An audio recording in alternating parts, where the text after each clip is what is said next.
Hello, my name is Kavita Melwani, and I'm a Master Certified Success and Business Coach with 2 decades of experience as an entrepreneur and almost a decade as a coach.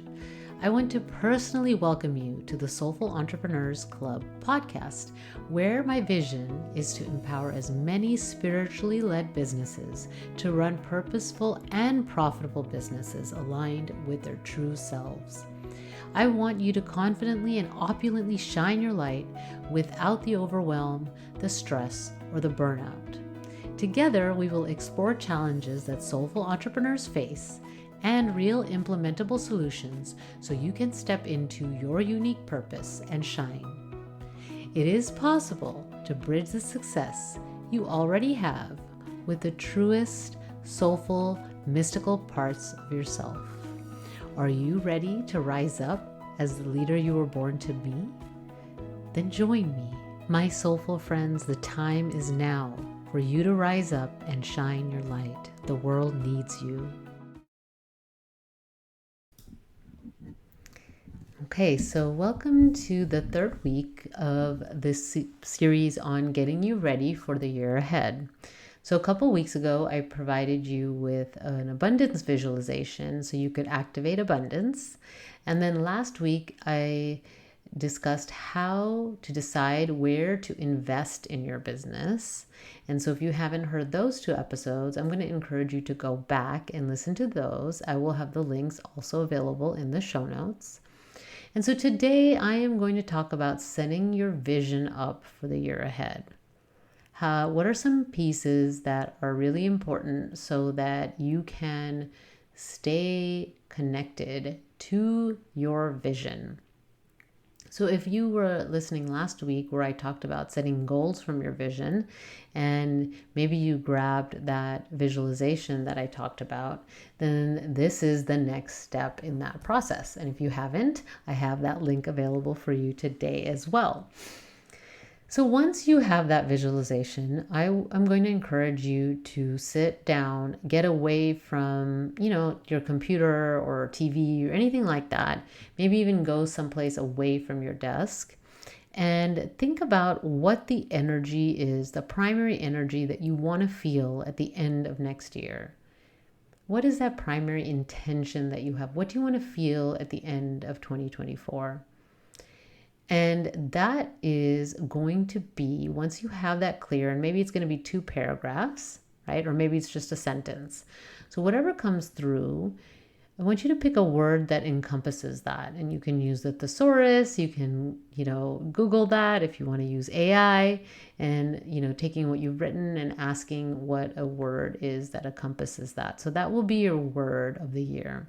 Having a word of the year is a really succinct way to connect with what you want to create and the energy of what you want to create. And you can have this word up. I encourage you to have it written, repeat it, share it with people, because now you're already activating the energy of your word of the year. Okay.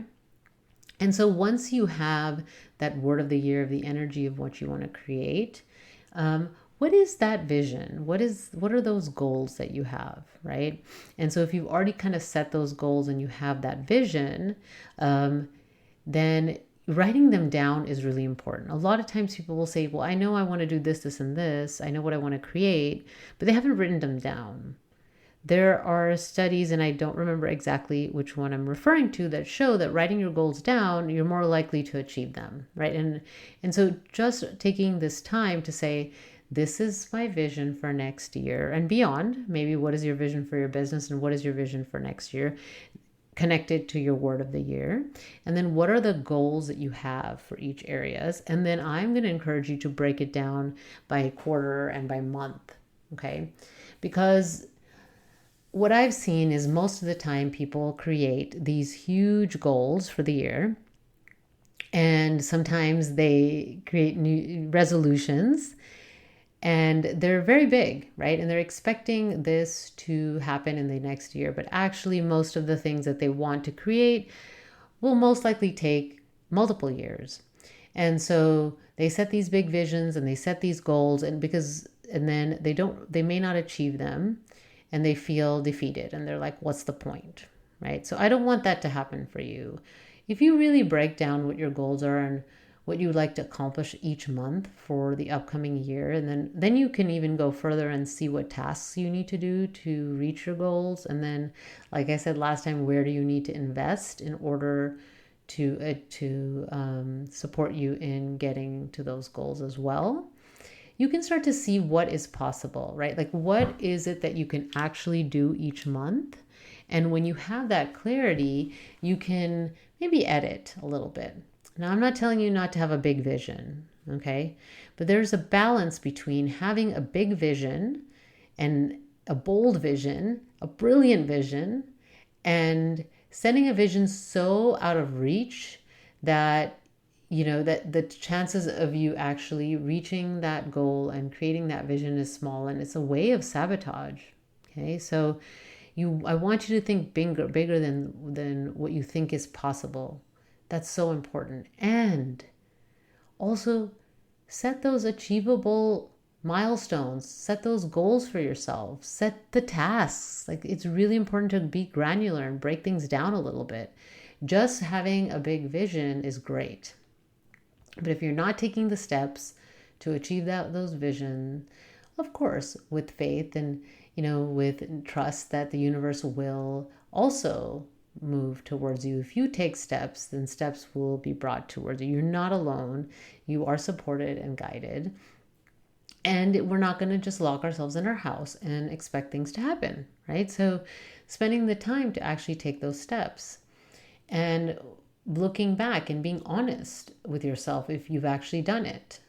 Okay, because I know that a lot of times, one of the things that I remember really early on in my business, I was working with a coach, and she had a process to create steps. Okay, so these were the steps we were going to take for the next few months. Okay, I think we did it, I'm trying to remember, but I think it was quarterly. Okay, so I set goals, I did all the tasks, and I came back and I said, I did everything, I'm just not getting the results. And so when we really looked at what I was doing, I was doing it. I was checking things off the list because I'm really good at checking things off. Like, if I say I'm going to do something, it will most likely get done. Like, it's rare that I don't get something done that I say I'm going to do.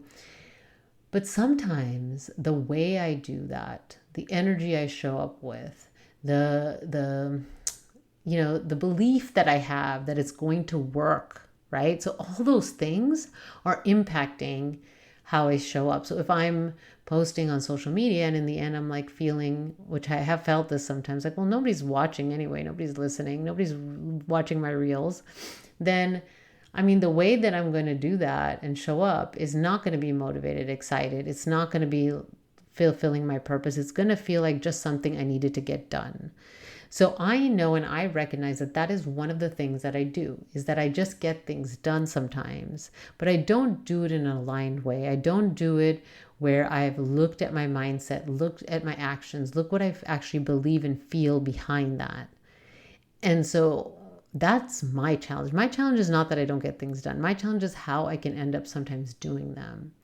So what is it for you? What is your challenge? It's really important for you to understand how you sabotage, how you stop yourself, and how you get in your own way. Because if you don't know what that is, then you can't change it, right? So once I had this awareness, I'm definitely more conscious of how I show up and how I do things. I work on my thoughts and my feelings.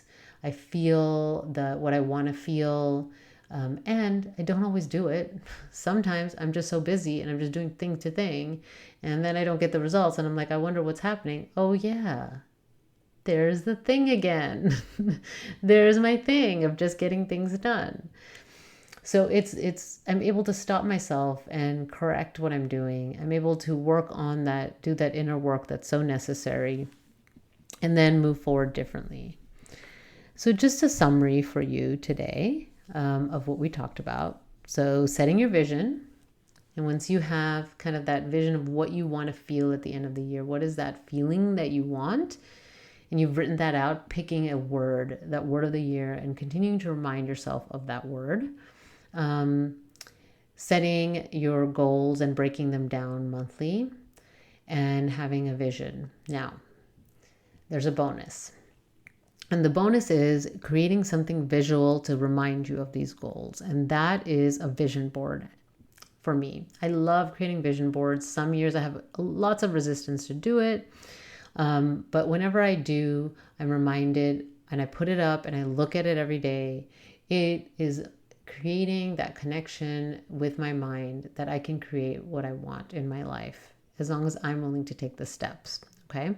And so if you want to create a vision board, I have a vision board workshop course that can help you create an aligned vision board, because a really powerful vision board isn't just about slapping down a bunch of pictures on a poster board. Sure, that's better than not doing anything. So if you've done that, great. But if you want to create a board that's really aligned, then my course is available, and I'm going to have a discount code, which will be in the show notes. And so that you can grab that course and you'll be able to create an aligned vision board. And so that kind of wraps all the things together to get you ready for a wonderful 2024. Okay, so I hope that this was helpful. I'd love to hear your word of the year if you want to share. And in the meantime, I look forward to continuing to connect with you and share whatever I can to support you in creating your soulful business. Until next time, take good care. Bye.